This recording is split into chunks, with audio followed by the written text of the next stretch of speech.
il est ressuscité. Voilà la bonne nouvelle de Pâques que nous avons l'habitude d'entendre et que peut-être nous entendons avec plus de difficulté, nous qui sommes actuellement confinés. Cette bonne nouvelle, elle nous est apportée dans l'évangile de Jésus-Christ selon saint Matthieu par un ange. Arrêtons-nous justement sur cet ange. Cet ange, que nous dit-il? Que vient-il nous apporter comme réponse à nos questions de foi? De l'évangile de Jésus-Christ selon saint Matthieu. Après le sabbat, à l'heure où commençait à poindre le premier jour de la semaine, Marie-Madeleine et l'autre Marie vinrent pour regarder le sépulcre. Et voilà qu'il y eut un grand tremblement de terre. L'ange du Seigneur descendit du ciel, vint rouler la pierre et s'assit dessus.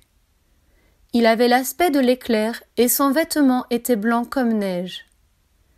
Les gardes, dans la crainte qu'ils éprouvèrent, se mirent à trembler et devinrent comme morts. L'ange prit la parole et dit aux femmes : « Vous, soyez sans crainte. Je sais que vous cherchez Jésus le crucifié. Il n'est pas ici, car il est ressuscité comme il l'avait dit. Venez voir l'endroit où il reposait. Puis vite, allez dire à ses disciples : il est ressuscité d'entre les morts, et voici qu'il vous précède en Galilée. Là, vous le verrez. Voilà ce que j'avais à vous dire. » Arrêtons-nous donc ensemble sur trois affirmations bien différentes, mais qui disent quelque chose de fort de notre foi. D'abord, l'ange roule la pierre.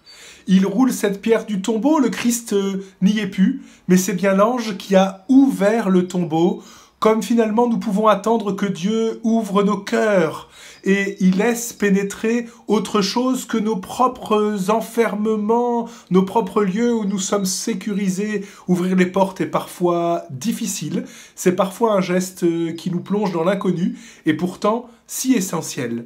L'ange qui annonce la bonne nouvelle est d'abord l'ange qui ouvre la porte, et je souhaite d'abord que cet ange ouvre la porte de nos cœurs, nous qui avons tendance à être enfermés, à juste titre, suite aux décisions gouvernementales, mais qui ne pouvons rester enfermés dans nos propres cœurs. Ensuite, et c'est là la seconde affirmation, cet ange est rempli de lumière. Cet ange, il est blanc comme la neige. Une explication qui vient nous donner peut-être quelque chose de l'ordre de notre destinée, ce à quoi nous sommes appelés, être finalement immaculés. Depuis le jour de notre baptême, nous avons reçu ce beau vêtement blanc, et peut-être nous le portons parfois. Depuis le jour de notre baptême, nous sommes aussi des hommes et des femmes qui avons reçu la lumière, et qui nous dit les uns et les autres que nous devons être ces êtres lumineux pour autrui. Enfin, troisième indication, l'ange redit aux femmes de ne pas avoir peur. Soyez sans crainte. Le mot grec, c'est phobie. Ne soyez pas phobiques. N'ayez pas peur. Finalement, en contemplant l'ange, nous contemplons quelque part ce que nous devons être. Des hommes et des femmes d'abord capables d'ouvrir des portes, d'ouvrir des tombeaux, d'ouvrir nos cœurs.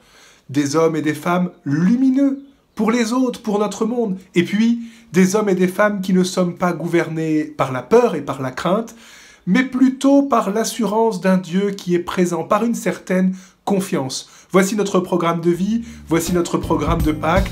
Belle et sainte fête de Pâques à chacun de vous.